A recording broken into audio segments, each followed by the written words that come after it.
ওখানে দেবেন স্ক্যানারে যখন 1200 টাকা বন্ধুরা কেমন আছো সবাই? আজ আবারও তোমাদের সামনে নতুন রূপে হাজির হলাম। আজ তোমাদের শোনাবো আমার ভাই আর আমার একটা ঘটনা। আমার ভাই তমালের থেকে আমি 6-7 বছরের বড়। বয়সের পার্থক্য থাকলেও আমাদের দুজনের মধ্যে খুবই মিল। আমার বিয়ের আগে আমরা দুজনে দুজনের পিছনে লেগেই থাকতাম। কোনো একটা জিনিস নিয়ে ঝগড়া করতাম, আবার সাথে সাথে মিলিয়েও যেতাম। বর্তমানে তমালের বয়স 24 বা 25 আর আমার প্রায় 30 বা 32 বছর হবে। তখন আমি ডিগ্রির ছাত্রী। সেই সময় আমাদের মধ্যে খেলার সম্পর্ক তৈরি হয়। তারপর থেকে সেটা আর বন্ধ হয়নি। আসলে আমরা কেউ বন্ধ করার চেষ্টাও করিনি, কারণ আমরা দুজনেই লাগিয়ে খুবই আনন্দ আর মজা পাই। তাহলে গল্পটা আপনাদের বলি। তমালের উচ্চ মাধ্যমিক পরীক্ষার পরেই আমার বিয়ে হয় বিদেশি ঔষধ কোম্পানির এক প্রতিনিধির সাথে। তার কর্মস্থল দক্ষিণবঙ্গের একটা জেলা শহরে। আমার ডিগ্রি পরীক্ষার 3 মাস আগে আমার স্বামীকে উত্তর দিনাজপুরে প্রমোশন দিয়ে বদলি করা হয়। সেই কারণে তমালের তখন এখানে আসা হয় না। প্রথমে কিছুদিন আমার শাশুড়ি আমার সাথে থাকতে শুরু করলো। এরপরে সামার ভ্যাকেশনের সময় তমাল আমার কাছে চলে আসলো। সেই সময় তমালের বাতাস লেগেছে। ওর বিশেষ পরিবর্তন ও চাহিদা মাথা চাড়া দিচ্ছে। হঠাৎ করে কোনো কারণ ছাড়াই দাঁড়িয়ে যায়। একসময় আমি বুঝতে পারলাম, আমি যখন চেঞ্জ করি তখনও লুকিয়ে লুকিয়ে আমাকে দেখে আর অন্যরকম পুলক অনুভব করে। অন্যদিকে আমারও হুঁশ কম ছিল। আঁচল ঠিক থাকতো না, কখনো বা ওড়না গায়ে দিতাম না। একদিন আমি স্নান করছি আর তমাল রেডিওতে বিজ্ঞাপন তরঙ্গ শুনছে। এমন সময় আমি ওকে ডেকে বললাম, তমাল, আয়না থেকে আমার গেঞ্জিটা দে তো ভাই। তমাল আলনা হাতরে গেঞ্জি কোনটা সেটা বুঝতে না পেরে আমাকে বলল, দিদি তোমার গেঞ্জি কোনটা আমি বুঝতে পারছি না। আমি ওকে বললাম, আলনার পেছনে দেখ, আমার কামিজের নিচে একটা কালো রঙের গেঞ্জি আছে, সেটা দে। ওকে তো সেটার আসল নাম বলতে পারি না, তাই ওটাকে গেঞ্জি বললাম। এরপর তমাল সেটা হাতে নিয়ে অন্যরকম পুলক অনুভব করলো। সেদিন রাতে আমি ঘুমিয়ে গেলে পাশের ঘর থেকে তমাল আমাকে লুকিয়ে লুকিয়ে দেখলো। ফ্যানের বাতাসে শাড়ি সরে গেছে, তাই স্পষ্টই বোঝা যাচ্ছে। এভাবে দেখতে দেখতে আরো 2টা দিন চলে গেল। এরপরে এলো সেই মধুর রাত। খাওয়া দাওয়ার পরে রাতে শুয়ে তমাল রেডিও চালিয়ে গান শুনছিল। সেই সময় হঠাৎ শুরু হলো ঝড়, বৃষ্টি, সাথে মেঘের প্রচন্ড গর্জন, সাথে কারেন্টও চলে গেল। আমি মেঘের গর্জন ও অন্ধকারকে খুবই ভয় পাই। অন্যদিকে তমালেরও খুব ভয় করছিল, তাই আমি বালিশ নিয়ে সাথে সাথে তমালের কাছে চলে গেলাম। সিঙ্গেল বিছানায় আমরা দুজনে কোনো রকমে শুয়ে আছি। বাহিরে ঝড়ের তাণ্ডব চলছে, কিন্তু তমালের মনেও তখন যে অন্যরকম ঝড় উঠেছে তা আমি বুঝতে পারিনি। আমি তাকিয়ে বুঝতে পারলাম ও দাঁড়াতে শুরু করেছে। তখনও মনে মনে ভাবলো, এখন কোনোভাবে যদি আমার হাত লাগে তাহলে লজ্জার শেষ থাকবে না। ভাগ্যিস চোখ বন্ধ করে থাকায় আমি কিছুই দেখতে পেলাম না। তমাল ধরা পড়ার ভয়ে উল্টো দিকে কাত হয়েছিল। আমি একবার ওকে ডাকলাম, কিন্তু তমাল সাড়া দিল না। আমি তখন মনে মনে ভাবলাম, হয়তো তমাল ঘুমিয়ে পড়েছে। এক সময় আমিও ওর দিকে কাত হয়ে শুলাম। ছোট বিছানাতে খুবই চাপাচাপি করে দুজনে শুয়ে আছি, আর এতেও ভালো মতো টের পেল বাহিরে ভীষণ ঝড়। তাই আমি দু চোখ এক করতে পারলাম না। মনের ভিতর নানান চিন্তা ভাবনা ঘুরপাক খেতে লাগলো। সেই সময় হঠাৎ করে আমার বর আমাকে ফোন দিল।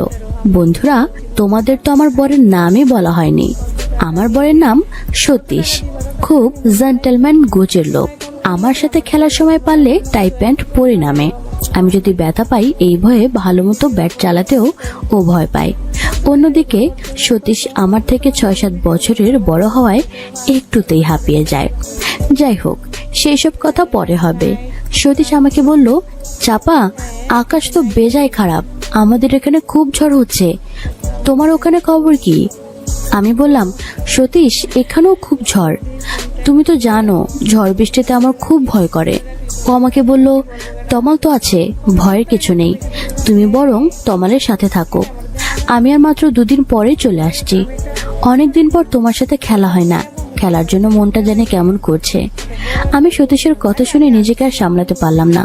শুধু ওকে বললাম, কাজ শেষ হলেই যত তাড়াতাড়ি সম্ভব চলে আসবে, আমিও আর থাকতে পারছি না। এই কথা বলেই আমি ফোন রাখলাম। বন্ধুরা, আমি আগেই বলেছি, আমার মনে হয়েছিল তমাল ঘুমিয়ে পড়েছে, কিন্তু আমার ধারণা ভুল ছিল। সেটা আমি পরে বুঝতে পেরেছি। আমি তমালের দিকে তাকিয়ে দেখলাম তাল গাছ এক পায়ে দাঁড়িয়ে আছে। দেখে আমি লোভ সামলাতে না পেরে হাত বাড়ালাম। মনে মনে ভাবলাম, তমাল তো আর বুঝতে পারবে না। হাতের ছোঁয়া পেতেই ও আর থাকতে না পেরে ঘুমের ভান করে আমাকে ধরে ফেললো। আমি তখন বুঝতে পারলাম তমাল ঘুমায়নি, ও আমার আর সতীশের সমস্ত কথা শুনতে পেয়েছে। আর এদিকে আমি যে কাণ্ড ঘটালাম, এসব কিছু ভাবতে আমি লজ্জায় লাল হয়ে উঠলাম। তাই আমি উঠে পড়লাম। তারপর বাথরুম থেকে এসে নিজের রুমে শুয়ে পড়লাম। ইতিমধ্যে ঝড় থেমে গিয়েছে, তবে মুষলধারে বৃষ্টি হচ্ছে। আমার এখন খুব লজ্জা লাগছে। ভাবছি সকালে তমালকে কি করে মুখ দেখাবো। এসব ভাবতে ভাবতে ঘুমিয়ে গেলাম। সকালে লজ্জা নিয়েই নাস্তা রেডি করলাম। তখন আমি গত রাতের সবকিছু ভুলে যেতে চেষ্টা করলাম। তাই নিজেকে সামনে নিয়ে তমালকে খাওয়ার জন্য ডাকলাম। অন্যদিকে তমালও লজ্জায় চোখ তুলে আমার মুখের দিকে তাকাতে পারছিল না। ওর মুখের দিকে দেখে আমার হাসি চলে এলো। তমাল মাথা নিচু করে আমাকে বলল, দিদি স্নান করব। আমি বললাম, ঠিক আছে, তাহলে তুই বাথরুমে যা, তারপর ফ্রেশ হয়ে এসে খাওয়া দাওয়া করে নে। আমার কথা শুনে ও মাথা নিচু করে বাথরুমে ঢুকলো। কিছুক্ষণ পর আমি বাথরুমের দরজায় নক করলাম। তমাল, দরজাটা একটু খুলতো ভাই। দরজা খুলতেই আমি ভিতরে ঢুকে পড়লাম। তুই স্নান কর, আমি তোর বিছানার চাদরটা ধুয়ে দেই। চাদর ধুতে ধুতে আমি দেখে আমি আর লোভ সামলাতে পারলাম না। আমি যে মুহূর্তেই সবকিছু ভুলে গেলাম। মনে মনে ঠিক করলাম, আমি আর সতীশের অপেক্ষায় থাকতে পারবো না। যে করেই হোক তমালের সাথে আমাকে খেলতে হবে। যাই হোক, সকালে নাস্তা করার পর আমি তমালকে নিয়ে মার্কেটে চলে গেলাম। মার্কেটে গিয়ে আমি ওকে একটা সুন্দর দেখে জিন্স প্যান্ট ও একটা টি শার্ট কিনে দিলাম। আর এতেও খুব খুশি হয়ে আমাকে বলল, দিদি তুমি খুব ভালো, আমার খুব পছন্দ হয়েছে। আমি ওকে জিজ্ঞাসা করলাম, তুই খুশি হয়েছিস? তমাল আমাকে বলল, খুব খুশি হয়েছে দিদি। এবার আমি ওকে বললাম, তাহলে আমাকেও কিন্তু তোকে খুশি করতে হবে। আমার কথা শুনে তমাল ভ্যাবাচ্যাকা খেয়ে বলল, কিন্তু দিদি আমার কাছে তো সেরকম টাকা পয়সা নেই যে তোমাকে কিছু কিনে দেব। আমি মুচকে এসে বললাম, আমাকে কিছু কিনে দিতে হবে না, শুধু আমার একটা কথা রাখলেই হবে। তমাল আমাকে বলল, তুমি যা বলবে আমি তাই শুনবো, বলো কি কথা। আমি ওকে বললাম, এখন না ভাই, আমি তোকে পরে বলবো। এরপর আমরা দুপুরে খাওয়া দাওয়া করে বাড়ি ফিরে আসলাম আর মনে মনে রাতের জন্য অপেক্ষা করতে লাগলাম। আজ কিন্তু গত রাতের মতো কোনো ঝড় ঝঞ্ঝা ছিল না। তারপরও আমি নিজের রুমে রেখে তমালের রুমে বালিশ নিয়ে চলে আসলাম। ও আমাকে দেখে খুব অবাক হলো। ও আমাকে জিজ্ঞেস করলো, দিদি আজ তো কোনো ঝড় নেই। তাও আমি বললাম, বোকা ছেলে, তোকে না বললাম আমার একটা কথা রাখতে হবে, এখন আমি তোকে সেটাই বলবো। তারপর আর কি, তমালও তো একজন পুরুষ, তাই আমার আহ্বানে ও সাড়া না দিয়ে পারল না। ওর মেশিনটা দেখে আমি যেন আকাশ থেকে পড়লাম। তাই আর দেরি না করে কাজ শুরু করে দিলাম। কিন্তু ও আমাকে বলল, দিদি আগে ডাব খাবো। আমি বললাম, ঠিক আছে ভাই, তুই আগে ডাবই খা। এরপরও ডাব খেয়ে কাজ শুরু করে দিল। প্রায় 30 মিনিট পর কাজ শেষ হলো। তবে বুঝতে পারলাম তমাল সতীশের থেকে অনেক ভালো পারে। সেই রাতে আমরা মোটে 3 বার খেললাম। খেলা শেষে আমি তমালকে বললাম, এই তমাল, আমাদের এসব কথা কিন্তু কাউকে বলবি না, তোর সাথে একটু মজা করলাম আর কি। তমাল আমাকে বলল, দিদি ভাই তোর কি আমাকে পাগল মনে হয়? আমি কাউকে বলবো না। আমি আবার বললাম, তোর জামাইবাবু আর আমাদের বাসাতেও যেন কেউ না জানে, এমনকি তোর কোনো বন্ধুকেও বলিস না। তমাল বলল, ঠিক আছে, কাউকেই বলবো না। আমি নিশ্চিন্ত হবার জন্য ওকে বললাম, তাহলে তুই আমার মাথা ছুঁয়ে 3 সত্যি বল। তমাল এবার আমার মাথা ছুঁয়ে বলল, 3 সত্যি, আমি কাউকে কোনো দিনও কিছুই বলবো না। বন্ধুরা, কেমন লাগলো আজকের ভিডিও কমেন্টে জানাও। অন্তত 1 মিনিট, বুঝতে পারছো? আর আমি তো